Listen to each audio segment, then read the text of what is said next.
The year is 1066. The Kingdom of Saxon England is ruled by the pious king, Edward the Confessor of Wessex. The hallmarks of Edward's reign have been that of devout religious orthodoxy, relative peacefulness, but also that of internal political struggles, mostly due to his reliance on powerful nobles. Edward has no living heir and therefore leaves a precarious path to succession as he ventures to combat one of the last remaining heretical creatures in the Northern Dragon stronghold.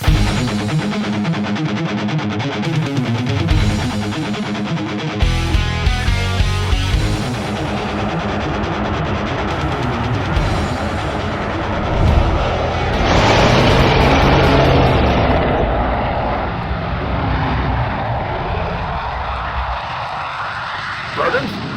Not my realm. The blasted dragon is sighted ahead. All Vipers, attack formation!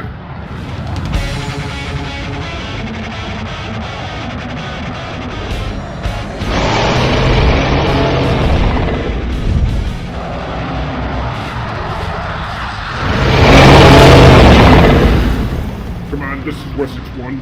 The blasted dragon took out my whole squadron. I'm deploying the bomb.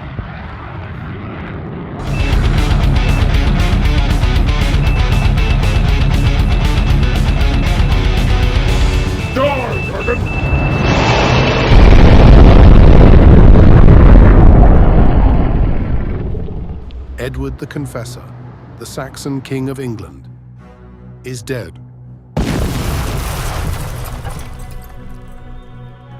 Harold Godwinson, the most powerful noble in England, is selected by the Witan and is crowned king in London on January 6, 1066. Harold intends to repel any foreign invasion of Saxon land.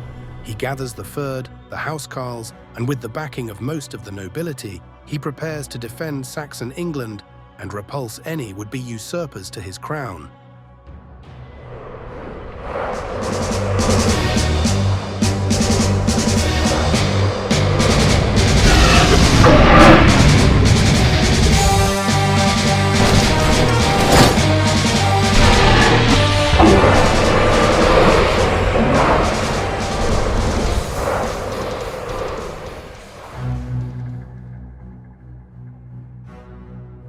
William I, Duke of French Normandy, declares that the English throne was promised to him by Edward before his death, and that he alone possesses the right to rule all England. William gathers a force in Dives-sur-Mer and is building an invasion fleet to take the kingdom by force and conquer the entire Saxon nation.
Harald Hardrada, the Viking king of Norway, is persuaded by Tostig, the exiled brother of Harold Godwinson, to invade and claim the throne of England. A claim Harold could make due to an old agreement granting him the rights of succession. Harold musters his veteran army of Vikings in Tynemouth and along with Tostig prepares for war.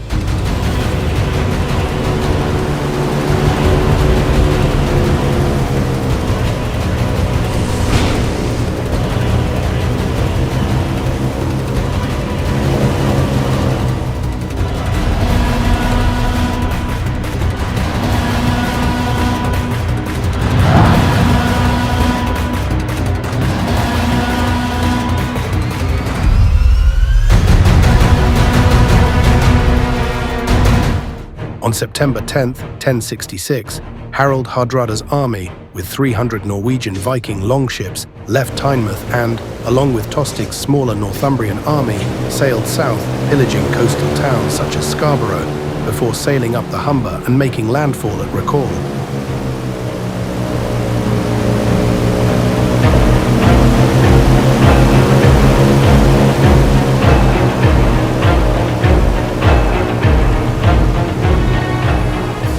On September 20th, Hardrada and Tostig were challenged by the Earls Edwin and Morcar of Mercia outside of York, and at the Battle of Fulford, Harold's larger army decisively defeated the challenge.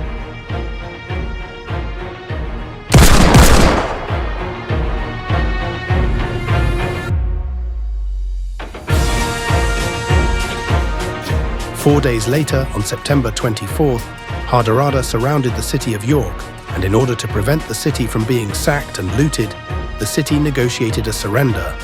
Hardrada's army was allowed to collect provisions and negotiate hostages before withdrawing. Hardrada's fleet and much of his heavy armor are left in Recall, along with 1/3 of his army as a reserve force to protect the ships.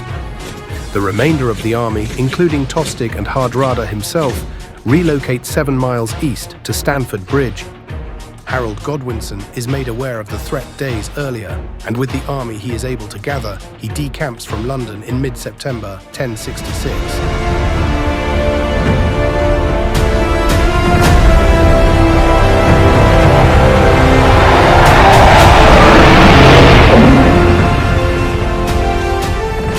Sire!